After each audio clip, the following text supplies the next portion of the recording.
चलो उधर जा। ये नहीं है। अंदर जा, चलो जाओ वहाँ से। हाँ, नमस्कार दोस्तों, मैं वेद प्रकाश आर्य आपसे कुछ चर्चा करना चाहता हूँ। और आज के जो मुख्य विषय है वह शिक्षा, कोरोना और हमारे देश के ऊपर जो आर्थिक परिस्थिति का संकट आया हुआ है। मैं इस विषय पर आपसे चर्चा करना चाहता हूँ। आज सबसे पहले मैं अपना विषय लेता हूँ कोरोना। आज जो हमारे यहाँ कोरोना का जो संकट आया हुआ है, यह हम सबको इसकी मिलकर लड़ाई लड़ना है। और यह कोरोना हमारे ही देश में नहीं, पूरे संसार में फैल चुका है। परंतु कुछ दिनों से, करीब 2 माह से हमारे नागपुर शहर में बहुत ही स्पीड से कोरोना बढ़ रहा है। आज यहाँ तक कि अभी तक करीब 800 लोगों की मृत्यु हो चुकी है और करीब 7,500-8 हज़ार कोरोना के पॉजिटिव पेशेंट आज की परिस्थिति में है। आज अवस्था यह है कि हॉस्पिटल में, किसी भी हॉस्पिटल में, प्राइवेट हो सरकारी हो, वहाँ पर जगह उपलब्ध नहीं है। आइसोलेशन केंद्र है हमारे यहाँ, परंतु हमारे पास में वेंटिलेटर्स की कमी है। हमारे यहाँ वेंटिलेटर्स की बहुत कमी है। मैं कल का ही उदाहरण देता हूँ। कल करीब 5 पेशेंट्स को, जिनकी हालत बहुत ख़राब थी, कुछ के फेफड़े ख़राब हो चुके थे, और यंग लड़के, उन्हें एडमिट कराने के लिए अस्पतालों में बेचारे सुबह से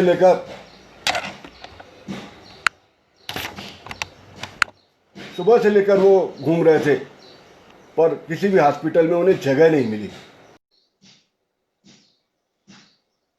कैसे भी करके इधर उधर से जैक लगा के करवा दिया। रात को करीब 1 बजे एक महिला का फोन आया। बहुत रो रही थी लड़की। बोले, अंकल, मैं सुबह से भटक रही हूं पर किसी हॉस्पिटल में जगह नहीं मिला। मेरी माँ की बहुत तबीयत खराब है कोरोना से, और मेरे पास पैसे भी नहीं है, और मैं इतना खर्चा नहीं कर सकती हूँ। उसकी माँ की उम्र सिर्फ 48 साल है। अब मुझे बताइए, ऐसे हजारों पेशेंट होंगे। रोज हमारे शहर में करीब 1,000 के आसपास 800, 900, 1,000 पेशेंट पॉजिटिव निकल रहे हैं। पूरी हॉस्पिटल पैक हो चुकी है। जिनकी परिस्थिति है वो खर्चा करने को तैयार है, पर हॉस्पिटल्स अवेलेबल नहीं है। हमारे आयुक्त तुकाराम जी मुंडे, उन्होंने 4 महीने में महानगर पालिका के 5 हॉस्पिटल बनाए, 12 आइसोलेशन केंद्र बनाए, जिसमें आज 13,000 के आइसोलेशन। यानी कैसा है, जो पेशेंट को कोविड है पर उसके सिम्टम्स नहीं के बराबर है, तो उनको वो आइसोलेशन वार्ड में रखा जाता है, वो जगह पे रखा जाता है, और वहां पर वो थोड़ा सुरक्षित रहता है। कई लोगों के घर में जगह नहीं है, छोटे छोटे मकान है। अलग अलग रूम में वो एडमिट नहीं हो सकते हैं, तो उनके लिए आइसोलेशन वार्ड बनाया है। पर प्रश्न ये उठता है कि 1947 से लेकर आज 2020 है, महानगर पालिका में कोई भी सत्ता आई हो, किसी की भी, वो एक भी हॉस्पिटल नहीं बना पाए हैं। रोड बनाना है, लाइटें लगाना है, जो जमीन के ऊपर की चीजें दिखाई देती है, जो चीज जरूरी है शिक्षा के क्षेत्र में, शिक्षा का कोई ध्यान नहीं दिया है। जो आवश्यक चीज है, अगर आज इन्होंने हर साल एक भी हॉस्पिटल बनाया रहता था, तो ये 70 सालों में 70 हॉस्पिटल रहते थे हमारे पास में। जब वह आयुक्त आके 4 महीने में 5 हॉस्पिटल बना सकता है, और इतनी प्राइवेट से भी अच्छी सुविधाएं, इंदिरा गांधी रुग्णालय, पाचपावली, धनतौली, आप देख लीजिए वहां पर जाकर। हमारे देश की मानसिकता नहीं है, किसी भी पक्ष का हो। मैंने जो अनुभव किया है, सब पैसे खाने के सिवाय इनको कोई आता ही नहीं है, कोई चीज ही नहीं है। सभी नहीं है, पर 90% लोग ऐसे ही हैं, जियो और जीने दो। और उसमें जनता का भी दोष है, और जनता चुप बैठती है। हम क्यों नहीं जागते, हम क्यों नहीं सामने आते? अरे एक बार विरोध तो करो इनका, अभी मत करो। जब ये आपके दरवाजे पे आते हैं, वोट की भीख मांगने आते हैं, अरे उस समय तो सुनाओ कम से कम, क्या है। आज मैं आपको बताऊं, मेरी बहन अमेरिका में रहती है, सिस्टर। तो वहां पर जो शिक्षा पद्धति है, आप सुनकर दंग रह जाएंगे। वहां पर पहली से लेकर 12वीं तक जो शिक्षा दी जाती है, वो मुफ्त में दी जाती है। वो प्राइवेट स्कूल है और कोई भी रहा, वहां पर अधिकांश प्राइवेट स्कूल है, पर मुफ्त में दी जाती है। और स्कूल आपको अमेरिका में 1 से 1.5-2 किलोमीटर के अंदर में स्कूल मिलेगा पक्का। और बच्चों को ट्रांसपोर्ट का कोई खर्चा नहीं होता, बच्चे पैदल ही निकल जाते हैं वहां से। और 12th के बाद अगर वो डिग्री कॉलेज में जाता है, जो बच्चे होशियार है, तो उनको बड़े पैमाने पे स्कॉलरशिप दी जाती है। आज हमारे यहाँ क्या परिस्थिति है? पहली में नर्सरी में जाओ तो 1 लाख रुपए फीस, फिर 2 लाख, कई ऐसे हैं 5 लाख। फिर डिग्री कॉलेज में जाओ, एमबीबीएस के एडमिशन लो, 1 करोड़ रुपया। फिर एमडी करो, उसके लिए 2-3 करोड़ रुपया।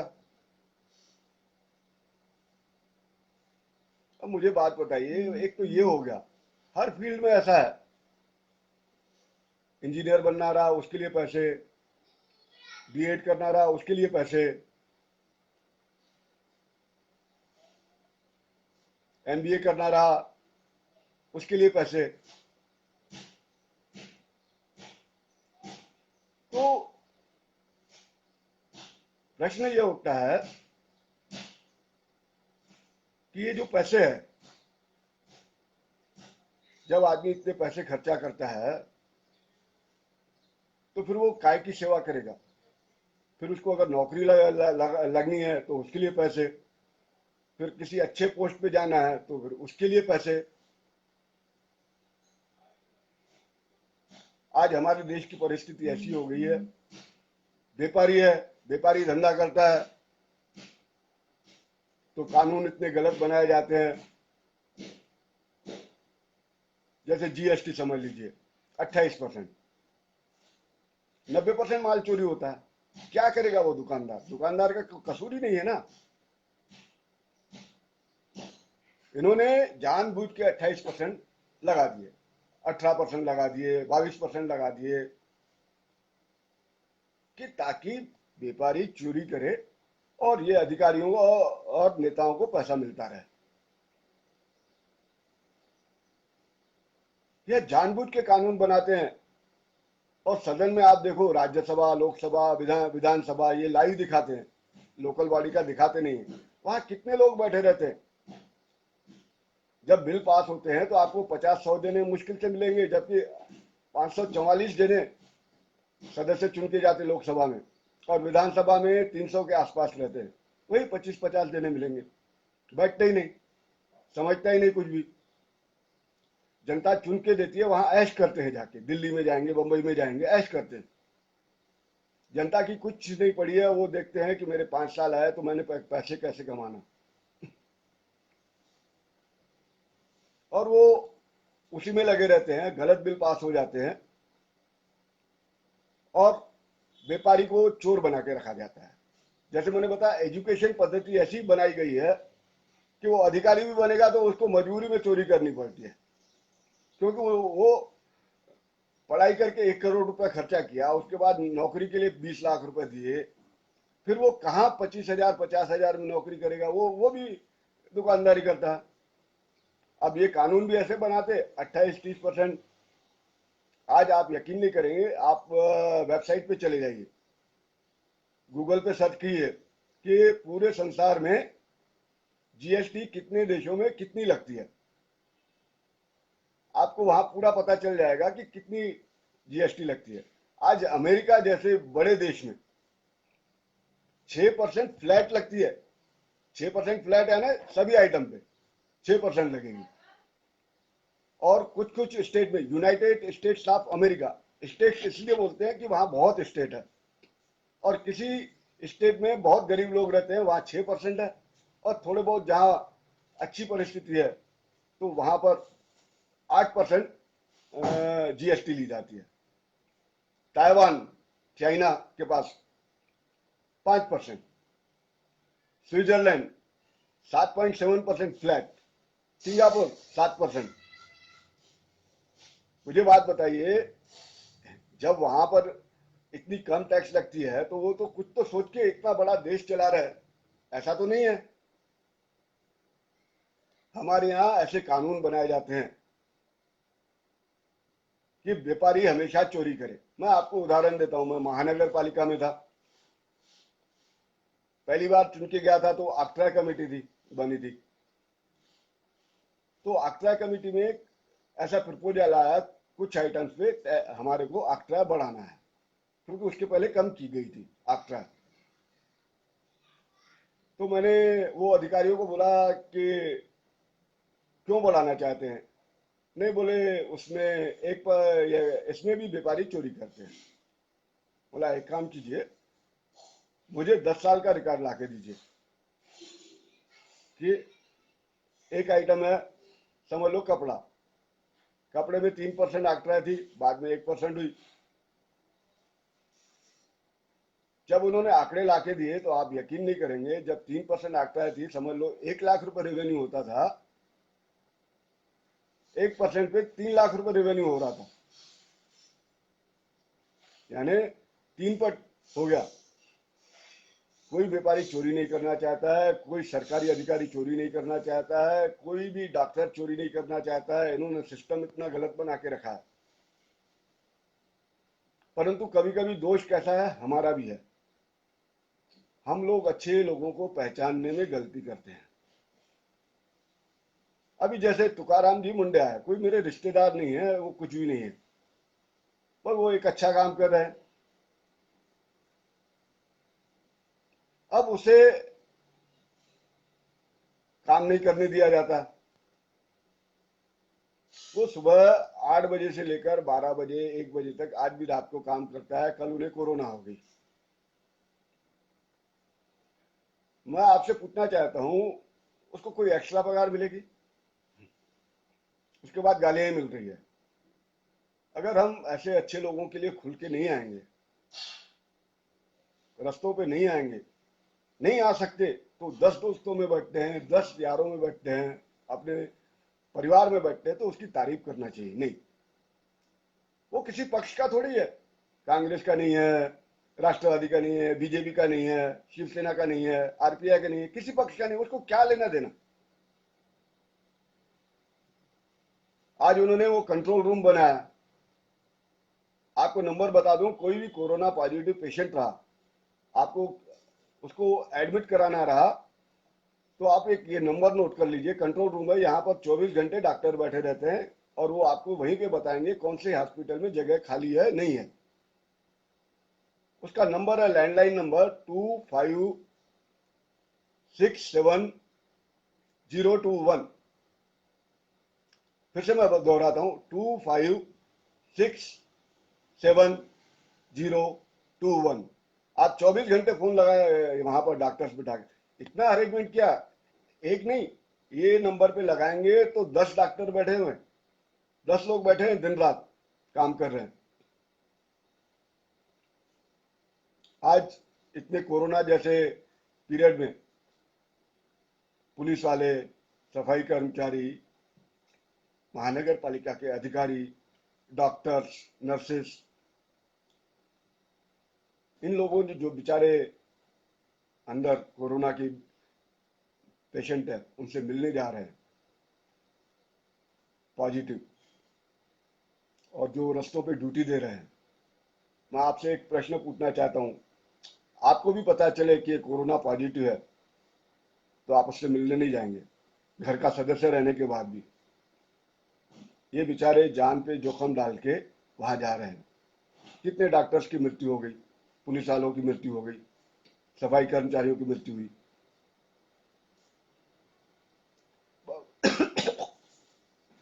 भगवान न करे किसी की मृत्यु हो, मैं नहीं चाहता, पर आपको एक बात पूछना चाहता हूं, कितने नेता लोग रास्ते पे आके लोगों के बीच में काम कर रहे हैं।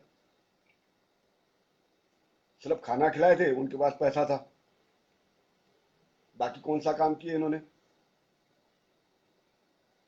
आज भी उन्हें कुछ नहीं लगता है कि हमने हॉस्पिटल्स बनाना, ये करना, वो करना, कुछ भी नहीं। आज मेडिकल कॉलेज के डीन है डॉक्टर मित्रा, इतने अच्छे डॉक्टर है कि जिसकी हद नहीं है। कल मैंने एक हॉस्पिटल क्यूरेट करके है उमरेड रोड पे, मैंने उनको फोन किया कि साहब एक पेशेंट है, कोरोना पॉजिटिव है, वोकाल में एडमिट है, उसको लंग्स में बहुत तकलीफ जा रही है, तो मुझे कारपोरेशन से जानकारी दी कि आपके पास एक बेड खाली है। हाँ बोले, अरे साहब बोले एक बेड खाली है। और मैंने बोला साहब आईसीयू है? हाँ बोले आईसीयू है। तो मैंने बोला सर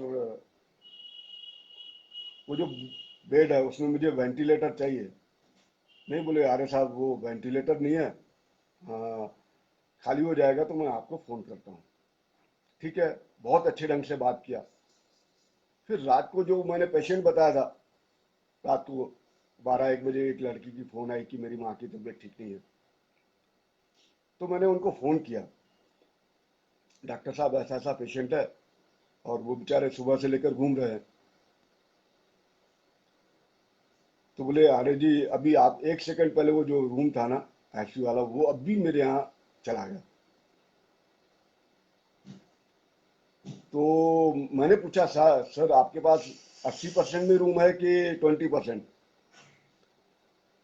तो 80% यानी कैसा है, 80% में कोई यानी उसके सरकार के नियम बांधे गए कि 4,000 रूम के इसके टेस्ट के फिक्स है रेट, और 20% में ऐसा है वो डॉक्टर की जो लेना चाहे, 20,000 ले, 40,000 ले, उसके ऊपर है डिपेंड।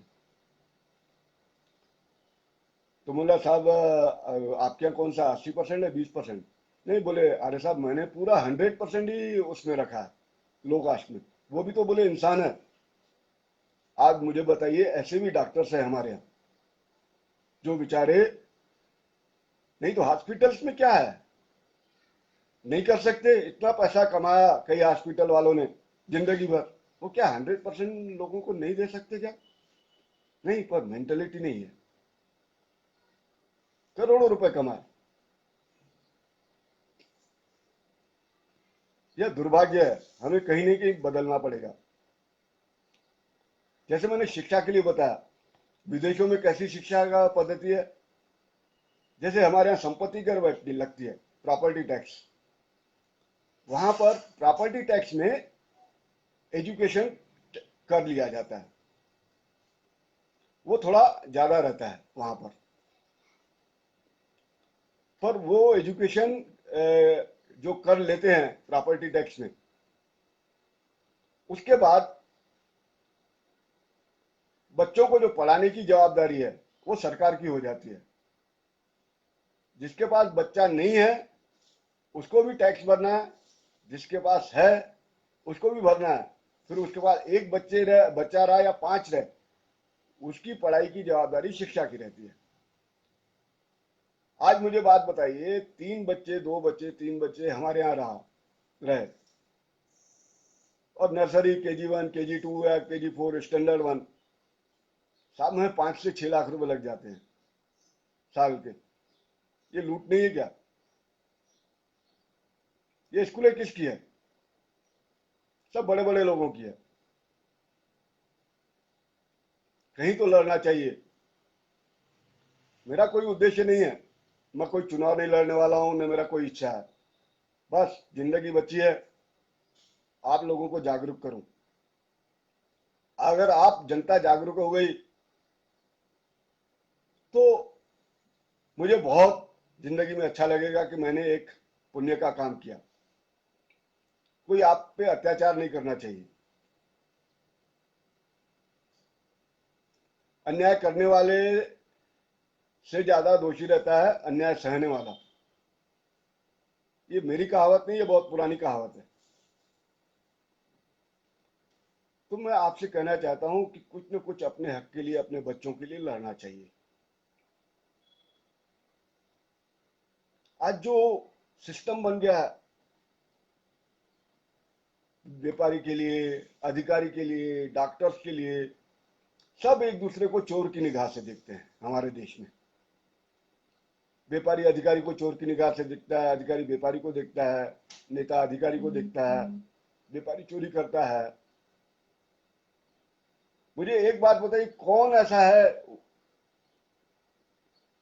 कोर्ट में चले जाओ तो हमको भी वहां पे सभी चोर दिखाई देते हैं, उनको हम चोर दिखाई देते हैं। पुलिस वाले हमारे को चोर दिखाई देते हैं, हम जनता उनको ये नजर में चोर है। ये सिस्टम का जवाबदार कौन है? हम लोग ही हैं। कभी आवाज नहीं उठाई। महात्मा गांधी को क्या जरूरत पड़ी थी? वो तो खानदानी रईस थे, ऐशो आराम की जिंदगी जी सकते थे। महर्षि स्वामी दयानंद सरस्वती बहुत बड़े जमींदार के बेटे थे। भगवान गौतम बुद्ध, वो तो राजा थे, पर वो लोगों के लिए निकले। सरदार वल्लभ भाई पटेल, ऐसे बहुत महान महान लोग हुए हमारे यहाँ। सुभाष चंद्र बोस, शहीद भगत सिंह, चंद्रशेखर आजाद, ऐसे कई हुए। आचार्य कृपलानी, ऐसे बहुत से लोग थे जिन्होंने हमारे देश में कुर्बानियां दी। वो काय के लिए? कि हमारा देश, डॉक्टर बाबा साहब आम्बेडकर, जिन्होंने समाज को सिखाया कि अपने न्याय के लिए लड़ो। ये तो कुछ लोग हैं जो बाबा साहब आम्बेडकर को एक जाति तक सीमित कर दिए। वैसा नहीं है, आप उनका इतिहास पढ़िए। वो एक बहुत बड़े विद्वान थे। ये तो राजनीति के कारण उनको वो छोटी से दर्जे में लाके कुछ लोगों ने रख के रखा, पर वो किसी के बोलने से नहीं होता है। महर्षि स्वामी दयानंद सरस्वती, स्वामी विवेकानंद जी, तो हमारे देश में कई अच्छे लोग हुए हैं। आप जागरूक बनिए, अपने बच्चों के लिए लड़िए। और मैं आपको दावे से कहता हूं, आज आप लड़ोगे ना, उसका रिएक्शन भले 10 साल के बाद होगा, पर पक्का होगा। आज कोरोना में क्या है, आप यकीन करेंगे, 19 मार्च से लेकर 19 जून तक हमारे यहाँ सिर्फ 521 केस थे पॉजिटिव के। और 10 लोगों की मृत्यु हो गई थी। अगर आप रिकॉर्ड देख लीजिए, मैं कोई झूठ नहीं बोल रहा हूं, आप रिकॉर्ड देख लीजिए। पर ये 2 महीने में करीब 800 लोग मर चुके हैं, यानी 790 के आसपास, और 8000 के करीब पॉजिटिव पेशेंट है, यानी 7500 पेशेंट बढ़ गए। ये सिर्फ राजनीति। वो तुकाराम मुंडे जी को 25 दिन जो परेशान किया गया, उनके खिलाफ पुलिस में कंप्लेंट करना, वो उनके डिपार्टमेंट की महिलाओं को खड़ा करके उनके खिलाफ पुलिस में कंप्लेंट लिखाना, उनको डिस्टर्ब किया गया। पर उस आदमी की देखिए महानता। तो भी मैंने 4 दिन पहले ही इंक्वायरी की, मेरे के भी काफी अधिकारी मित्र है, तो बोला साहब का अभी इंटरेस्ट नहीं ले रहे क्या? अरे बोले क्या बोलते आ रहे साहब? बोले कल भी साहब सुबह 7:30-8 बजे आए और रात को 12:30 बजे गए। और उसी दिन उन्होंने किसी नगर सेवक ने उनपे बहुत गंभीर आरोप लगाया। उन्होंने इतवार के दिन फिर प्रेस कॉन्फ्रेंस लेके फेसबुक के माध्यम से क्लियर किया। अरे मुझे बात बताइए, यही समय है क्या राजकारण करने का? हम बाद में नहीं कर सकते हैं? जिन परिवारों में के सदस्य एक्सपायर हो गए, उन परिवारों की हालत देखिए, क्या है हालत उनकी, वो वही समझ सकते हैं।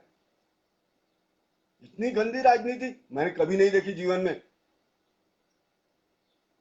और नहीं करना चाहिए। उससे तो छोड़ देना चाहिए, चुप बैठना चाहिए अपने घर में। क्या हमारा लक्ष्य सिर्फ चुनाव लड़ना, चुनाव जीतना ही है? हम लोगों ने अपने लोगों को नहीं बचाना चाहिए? ये क्या है, क्या हो रहा है? मैं बताऊं, मेरा रिलेटिव है, मेरे मामा 31 मई को मुंबई में एक्सपायर हो गए।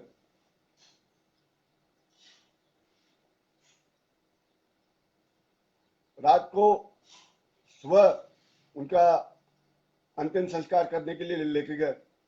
4 जने ही अलाउड रहता है गवर्नमेंट के तरफ, आप बॉडी को हाथ भी नहीं लगा सकते। बॉडी पूरी रैप की हुई रहती है, मुंह पूरा ढका रहता है। बॉडी को वहां पर घाट पे जला के आए। अब वो कोरोना पॉजिटिव था, तो उनके संपर्क में उसकी पत्नी, उसके बच्चे, उसका भाई उनके आए थे। अब मुझे बात बताइए, जिसका जवान पिताजी एक्सपायर हुआ हो, छोटे छोटे बच्चे, सबको अलग अलग रूम में क्वारंटाइन होना पड़ा। रोए तो किसके सामने रोए?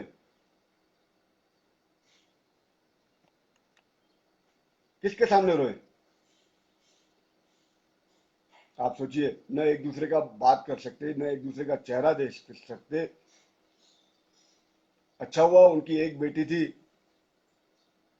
जो उनके संपर्क में नहीं आई थी, वो बेचारी खाना बना के देती थी, वो भी दरवाजे के बाहर रख के चली जाती थी। अच्छा, वो तो ठीक है। जैसे मैं रिश्तेदार हूं, मैं भी उनके घर में नहीं जा सकता मिलने के लिए 14 दिन। ये इन लोगों को, राजनीतिक लोगों को सिर्फ राजनीति के सिवा कुछ दिखता ही नहीं है।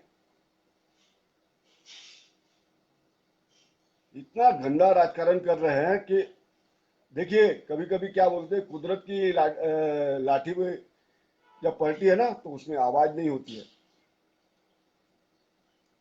ठीक है, आज आदमी पावर में है, अन्याय कर रहा है। रावण भी बहुत ज्ञानी था, उसका भी अहंकार टूटा था।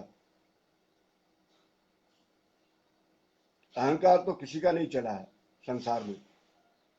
पर जिन परिवारों में रोजाना लोग मर रहे हैं, हॉस्पिटल्स में जगह नहीं है, 100-100 पेशेंट बाहर खड़े हैं। मैं आपको बताऊं, ये जो मैं परिस्थिति देख रहा हूं, कई लोग तो बेचारे हॉस्पिटल में पहुंच ही नहीं पा रहे, ऐसे ही मर जा रहे हैं। उनका तो रिकॉर्ड ही नहीं है, उनका रिकॉर्ड ही नहीं है।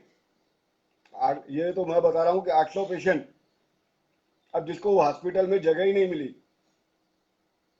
क्या करेगा वो? उसको ऑक्सीजन लगती है, इसमें वेंटिलेटर होना ही होना। तो मेरा आपसे अनुरोध है कि आप थोड़े जागरूक बनिए।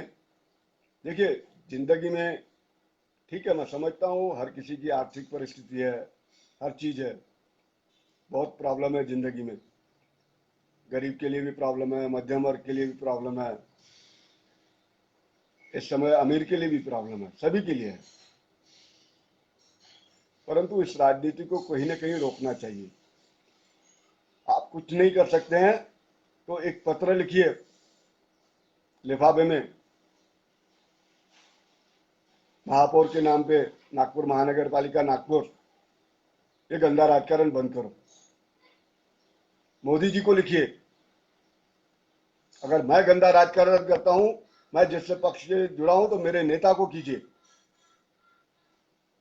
बिल्कुल नहीं छोड़ना, माफ नहीं करना। मुझे बहुत दुख है कि जो बेचारे, अब रात को कल एक आदमी आया, फोन आई 4 बजे, उसने मेरा फेसबुक पे नंबर देखा था, मैंने डाला था कि जिसको तकलीफ रहे मेरे से संपर्क करे। तो उसने 4 बजे किया कि बोले मेरे पिताजी बोले ब्लाइंड है, वो उनको कोरोना पॉजिटिव हो गया, वो 5 दिन से लेकर मेडिकल कॉलेज में एडमिट है। उनकी क्या परिस्थिति है मुझे पता ही नहीं है। बोले हम परेशान है घर के लोग। अब मुझे बात बताइए, ब्लाइंड आदमी को अगर हो जाए कोरोना, अब उसको बाथरूम जाना है, हर चीज जाना है, कौन करेगा? तो मैं बोला आप चिंता मत करो, मैं बात करता हूँ। तो मैंने डीन जो है डॉक्टर मित्रा जीएमसी के, उनको मैंने मैसेज किया, सर ऐसी सी बात है, क्या करना चाहिए? तो तुरंत उनका रिप्लाई आया कि उनका फ़ोन नंबर भेजे कि आप ये डॉक्टर से संपर्क करो, वो आपको सिचुएशन बताएंगे। उनको नंबर भेजा, बात किया, उन्होंने बोले मैं आपको आधे 1 घंटे में खुद ही फ़ोन करता हूँ और रिपोर्ट लेके बताता हूँ। तब वो परिवार को कुछ चैन आया।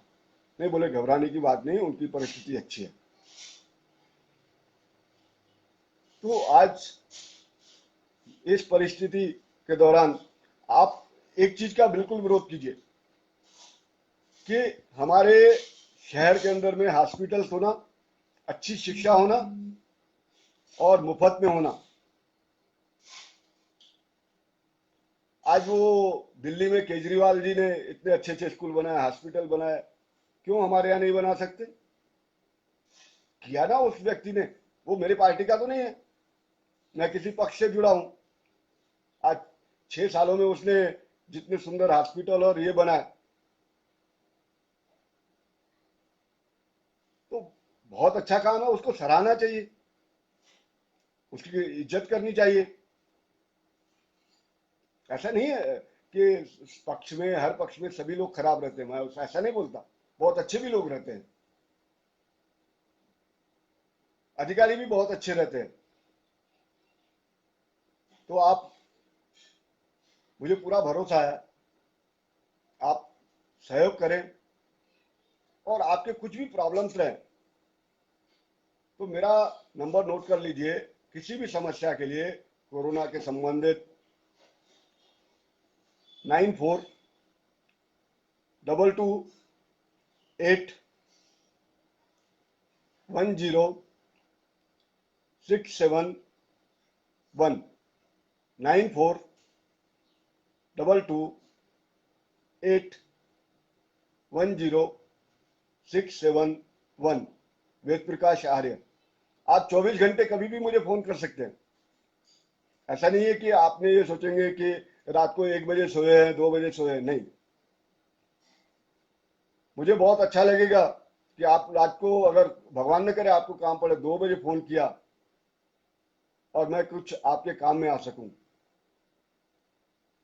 क्योंकि आज आवश्यकता है। अरे किसी की जान बच गई, जिसकी जान बचेगी उससे, उनके परिवार से ज्यादा मुझे खुशी होगी। और आदमी पैसे से नहीं बढ़ता है, दुआओं से बढ़ता है, उसकी नीयत साफ होना उससे बढ़ता है। अभी देखिए, पैसा है, ये कोरोना बीमारी आ गई, पैसा किस काम का? आपको 5 महीने में तो पूरा समझ में आ गया है क्या? ठीक है, खाने पीने की होना, बाकी तो कौन सी चीज काम में आ रही? प्रॉपर्टी है वो किसी काम की नहीं है, कुछ नहीं है। हाँ, दूसरी चीज, एक, आप घर के बाहर निकले मेहरबानी करके जो मास्क है वो पूरा नाक तक पहनिए। आप नाक के नीचे पहनेंगे तो कोई फायदा नहीं है, या कई लोग शो के लिए मुंह तक यहां तक पहनते हैं। देखिए, इसमें कैसा है, जो सिम्टम्स है ना, मुंह से जाते हैं, नाक से जाते हैं, आंखों से जाते हैं। आंखों पे हाथ नहीं जाना चाहिए, मुंह पे नहीं जाना चाहिए। और वो जो सैनिटाइजर रखते हैं, या नहीं तो साबुन, तो आप उसको बार बार हाथ धोइए साबुन से, सैनिटाइजर से। क्योंकि सैनिटाइजर से बाद में हाथ आंख में गलती से चला भी गया तो बहुत इफेक्ट नहीं होगा, और नहीं जाए तो बहुत अच्छा। और हाथ कैसे धोना चाहिए साबुन से? ऐसे, ऐसे, ऐसे, और फिर ऐसे। यानी ये 4 टाइप से आपने हाथ धोना चाहिए। अगर आप ये 4 टाइप से हाथ धोएंगे, ऐसे धो के कोई मतलब नहीं उठता, ये अंदर जाना चाहिए, अंदर। ऐसे उल्टे भी जाना चाहिए, और ऐसे भी जाना चाहिए, और ऐसे भी जाना चाहिए, ऐसे भी पीछे में जाना चाहिए। इस तरीके से आप हाथ धोइए, उससे भी काफी फायदा हो जाता है। और थोड़ा डिस्टेंस मेंटेन करके चलिए। आपने अगर डिस्टेंस भी मेंटेन किए ना, देखिए ये बीमारी खत्म भी हो सके। आज बॉम्बे जैसे शहर में कम हो गई, वहाँ वहाँ सभी दुकानें खुल गई है। अभी शायद लोकल भी शुरू कर देंगे कुछ दिनों में। जहाँ बॉम्बे सबसे, महाराष्ट्र में सबसे ज्यादा कोरोना फैला हुआ था, महाराष्ट्र में, मुंबई में। आज जो वहाँ का जो कम होने का कारण है कि लोगों ने काफी सहयोग किया, समझदारी रखी। नहीं तो बम्बई जैसे 2.5-3 करोड़ की जनसंख्या वाले शहर को संभालना कोई मामूली बात नहीं है। और वहां के लोगों ने भी काफी सपोर्ट किया। ऐसे नागपुर में भी अच्छे लोग हैं, ऐसा कोई दिक्कत नहीं है। पर क्या है, यहाँ जो थोड़ी गंदगी हुई, जो लोगों को भड़काना शुरू किया, उसके कारण काफी ये वातावरण बिगड़ा। और वहां पर अमेरिका में एक चीज और है। अब देखिए, अब कई लोग कोरोना के कारण, कईयों की नौकरी चली गई, और कुछ लोग घर में बैठे हैं। तो उस परिवार में वहां की सरकार $1,500 प्रति माह, $1,500 दे रही है। यानी इंडियन करेंसी के हिसाब से 1,10,000 रुपये। आप बताइए वहां जनता का कितना ख्याल रखते हैं? हमारे यहाँ ना कोई, हमारे यहाँ जो सिस्टम है, जब तक हम नहीं बदलेंगे, जब तक हम, हमारी कोई, जब तक अच्छी गवर्नमेंट नहीं आती है, वो अधिकारी रहे, जज रहे, डॉक्टर रहे, व्यापारी रहे, एक छोटा कर्मचारी रहे, झोपड़पट्टी वाला रहे, जब तक हम सबको न्याय नहीं देंगे ना, तब तक ये सभी एक दूसरे को चोर की निगाह से देखते रहेंगे, और इसमें देश की बर्बादी हो रही है। मैंने काफी अध्ययन किया है, आज मेरी उम्र 60 साल की है, और मुझे राजकारण में, समाज कारण में 45 साल हो गए। और मेरे पिताजी थे, उनके आशीर्वाद से मैं सीखा। आज हमारे परिवार में 100 साल से हम ये सामाजिक फील्ड में हैं। मैं दारू नहीं पीता, नॉनवेज नहीं खाता, पैसे लेता नहीं, देता नहीं, चाहे वो कोई भी हो। आज क्या है, दारू की दुकानें से हमारे देश में पहले खुले। मुझे बात बताइए, कैसी बात है? आप महिलाओं से जाके पूछो, उनकी हालत क्या रहती है। उनके हस्बैंड 11-11, 12 बजे तक पीते रहते हैं, वो बेचारी बैठी रहती है रात को 12 बजे उसको खाना देने के लिए। मुझे बात बताइए, दारू के कारण नहीं बीमारियां हो रही? गुटखे के कारण में कैंसर होती है। कैंसर पे पैसा खर्चा करते हैं, गुटखा क्यों नहीं बंद करते? सिगरेट के कारण कैंसर होती है, सिगरेट क्यों नहीं बंद करते?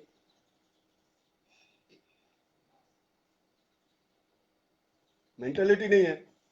रेवेन्यू, अरे रेवेन्यू क्या, आप उधर एजुकेशन में पैसा नहीं दे रहे हो जहां जरूरत है पैसा देने की। हॉस्पिटल्स के लिए पैसा देना चाहिए, वहां पैसे नहीं देते हो, क्या फायदा? और बेसिक, अगर हमारे यहाँ हॉस्पिटल और एजुकेशन अगर अच्छा हो जाए, सस्ता हो जाए, तो मुझे बात बताइए क्या जरूरत पड़ी है ज्यादा पैसा कमाने की। हम जिस दिन जागरूक हो गए ना, ये नेता लोग जो भी है, मैं फैक्ट बताऊं, जिस दिन लोग जागते हैं तो सबको उनकी औकात दिखा देते हैं।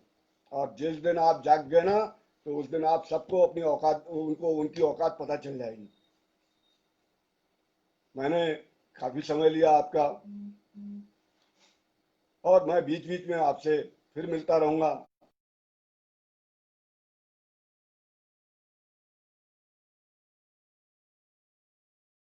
810671। और कभी मैं व्यस्त रहा तो मैं आपको बाद में रिपीट करूंगा फोन। मेरी फोन पक्का आएगी, उस समय नहीं आई तो बाद में आएगी। धन्यवाद। जय हिंद, जय भारत।